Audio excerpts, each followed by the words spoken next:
Judy was boring. Hello. Then Judy discovered ChumbaCasino.com. It's my little escape. Now Judy's the life of the party. Oh, baby, mama's bringing home the bacon. Whoa, take it easy, Judy. The Chumba life is for everybody. So go to ChumbaCasino.com and play over 100 casino-style games. Join today and play for free for your chance to redeem some serious prizes.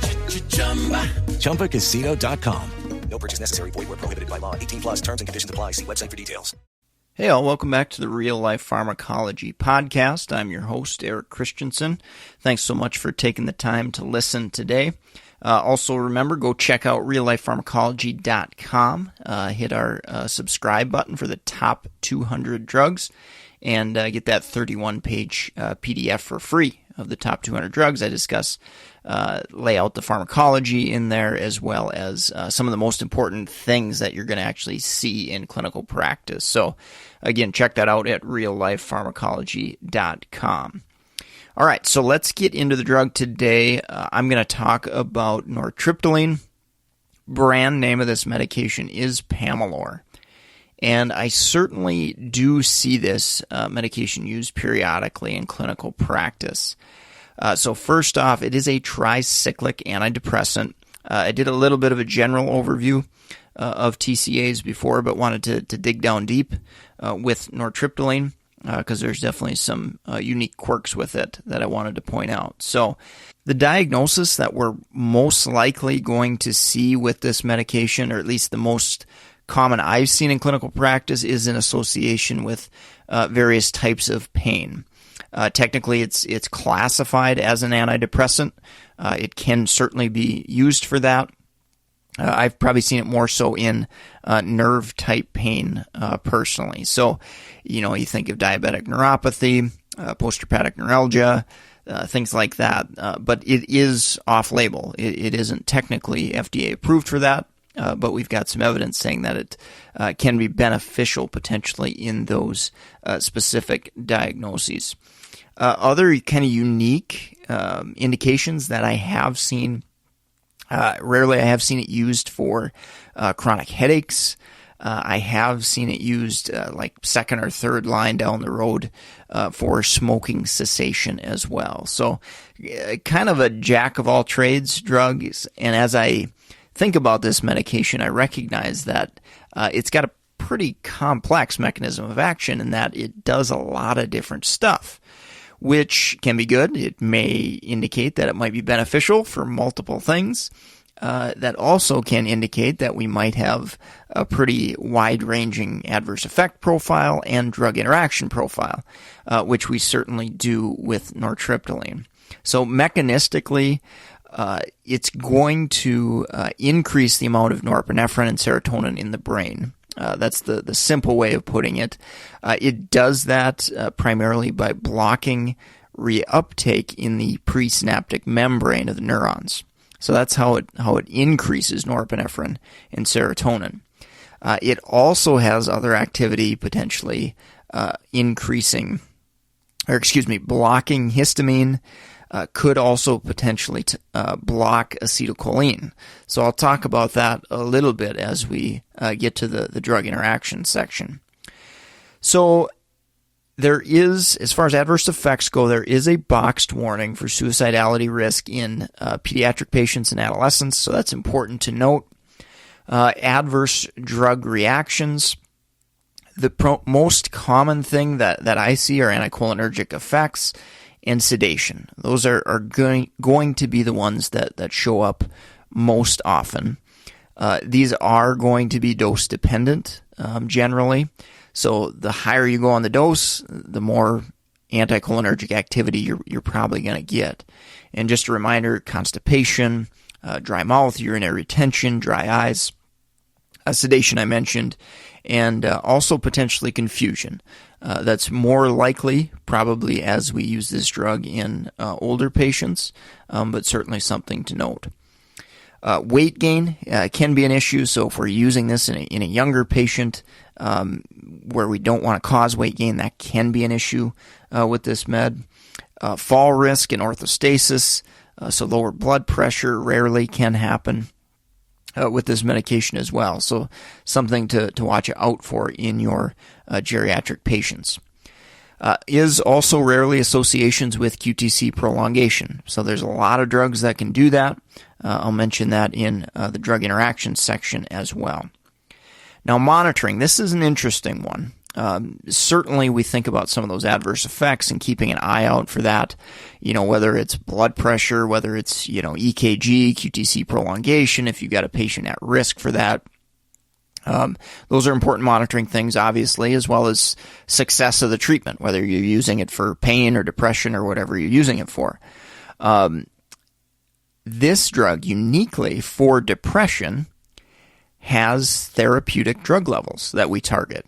And those levels are 70 to 170.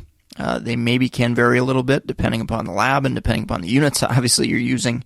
That's nanograms per mil.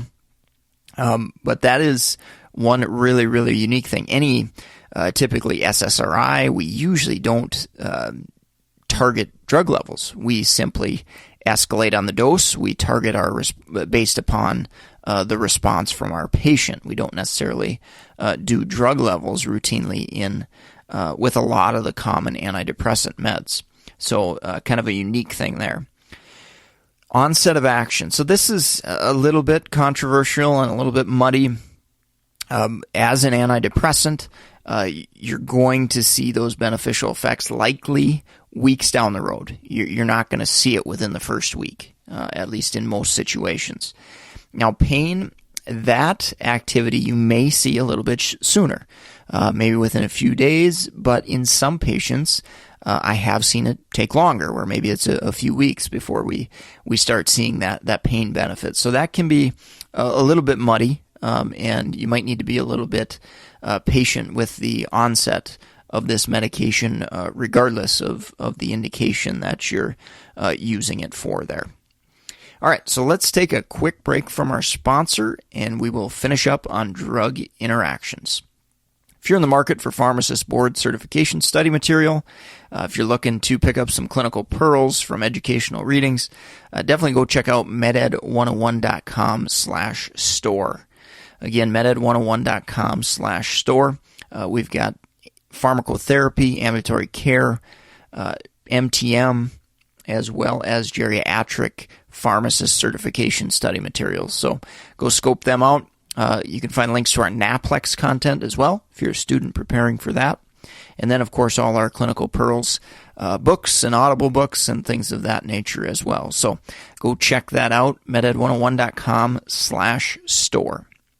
All right, so let's finish up on drug interactions. So first off, nortriptyline is broken down through the CYP pathway. And that is definitely one of the primary mechanisms that this drug is broken down, and it's CYP2D6. So if you go back to bupropion, I talked about a few of those drugs that can do that. We've also got numerous additive drug interactions with nortriptyline. So we think about some of the effects that this drug can cause: anticholinergic activity, your Benadryls, your hydroxyzine, cyclobenzaprine, even in some of your inhaled anticholinergics, particularly in relation to exacerbating like dry mouth, for example. They can all have additive effects on top of the nortriptyline and potentially make some of those symptoms worse.